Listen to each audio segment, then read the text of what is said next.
is will the Egyptian revolution threaten Israel's security? And that question implies that Israel has historically threatened Israel. What does the actual historical record show?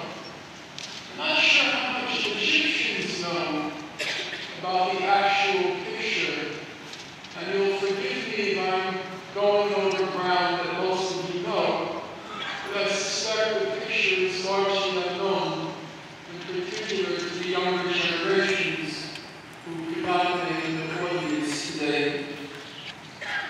After the officers' coup in Egypt in 1952, the Egyptian leadership, including Nasser, was committed firstly to modernizing Egypt, and consequently the relations with Israel, the main concern of the new leadership in Egypt after 1952, including Nasser, the main concern was to avoid any conflict with Israel, because they wanted to focus on bringing Egypt into the modern world. And so consequently, the border between Egypt and Israel was very calm. Nasser was doing everything in his power to prevent what were called back then the Fedayeen attacks on Israel, the Palestinian militant attacks on Israel. Even though Nasser was committed to avoiding any conflict with Israel, Israel, at some point beginning around 1954, the Prime Minister at the time, Ben-Gurion, and the Chief of Staff, Moshe Dayan, and now I'm calling the main Israeli historian on the topic, Benny Morris, he said they both wanted war with Nasser. Not the other way around. They wanted a war with Nasser, and then they did exactly as they always do, as they did in the case of Gaza. They kept trying to provoke an attack so they would have an excuse to go in. The most famous provocation, or infamous provocation, came in February 1955, what was called the Gaza Raid, when Israel entered Gaza, killed 40 Egyptian soldiers, hoping that by doing so, Nasser would then retaliate, and then they would have their pretext. Nasser basically did what Hamas did. After Israel attacked Hamas on November 4th, Hamas resumed its rocket and mortar attacks. After the Gaza raid in February 1955, Nasser said that's enough, and he opened up the border, and he allowed the Palestinian Fedayeen to attack Israel. Unfortunately, Israel didn't get the magnitude of the provocation it desired, and so in 1956 it colluded with the British and the French and invaded Egypt. Anyhow, it proved unsuccessful for one major reason: the U.S. had not given the green light, and Eisenhower forced the Israelis to withdraw, as well as the British and the French. But there should be no illusions about that. Eisenhower and his Secretary of State at the time, John Foster Dulles, they were completely committed to overthrowing Nasser. They just thought this was not the right time. It was premature.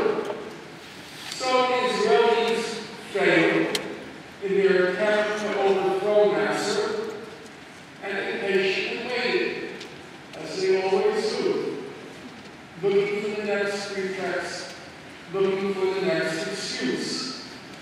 And it came in May 1967. There were border skirmishes between Israel and Syria, and in mid-May 1967, this is always denied, completely documented, in mid-May 1967, Israeli cabinet took a secret decision that it was going to attack Syria. The Russians, they got hold, or they gained knowledge of that secret decision, and they passed it on to Nasser. At this point, Nasser was very much on the defensive because it was being said he wasn't doing anything. Israel kept provoking Jordan, kept provoking Syria, and Nasser was on the defensive because it was said in the Arab world, in particular by Jordan, the King Hussein, that, not to get into the details, but that Nasser was hiding behind the skirt of the UNPF, the United Nations Emergency Force, that had been stationed on the Israeli-Egyptian border. Well, Nasser hears there's going to be an attack on Syria. He has a defensive pact with Syria, and so he has to do something. Basically, he does three things. He removes the UN emergency force, he moves Egyptian troops into the Sinai, and he closes, or says he's closing, the Straits of Tiran. Most of you are aware, of course, that he said he closed the Straits of Tiran. I suspect many of you don't know that after 2 or 3 days, he opened them again, and ships were passing through. So the Israeli claim that it had to attack because the straits were closed just wasn't true. What about the claim in Israel that Nasser intended to attack? Is there any truth to that? The record is very clear now.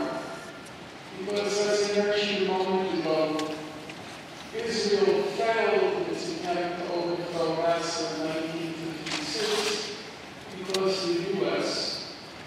forced them out.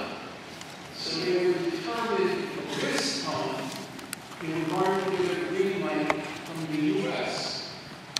And so at the end of May, Israel was sending over its intelligence people, its military people, its diplomats, and it was telling the Americans, Nasser's going to attack. Nasser's going to attack. We have to attack first. Nasser's going to attack. The president at the time was a fellow named Johnson. Johnson said, okay, give us your intelligence information, and we'll look through it. The Israelis handed the Americans all of their intelligence information. The LBJ Johnson handed it to 6 U.S. intelligence departments, and they all came back with the same conclusion. Number 1, judged by all the evidence, Nasser's not going to attack. And number 2, they said, even if he attacked, and even if he attacked with Syria and Jordan, they said, and now quote Johnson, he turned to the Israelis and he said, according to our intelligence information, quote, if they attack, you will whip the hell out of them. Which is, of course, exactly what happened. Okay, that's the American story. What did the Israelis do? You know exactly what they thought. Because on June 1st, the head of the Israeli Mossad, Major General Meyer, he came to Washington. And this is what he said. There are no differences between the U.S. and the Israelis on the military intelligence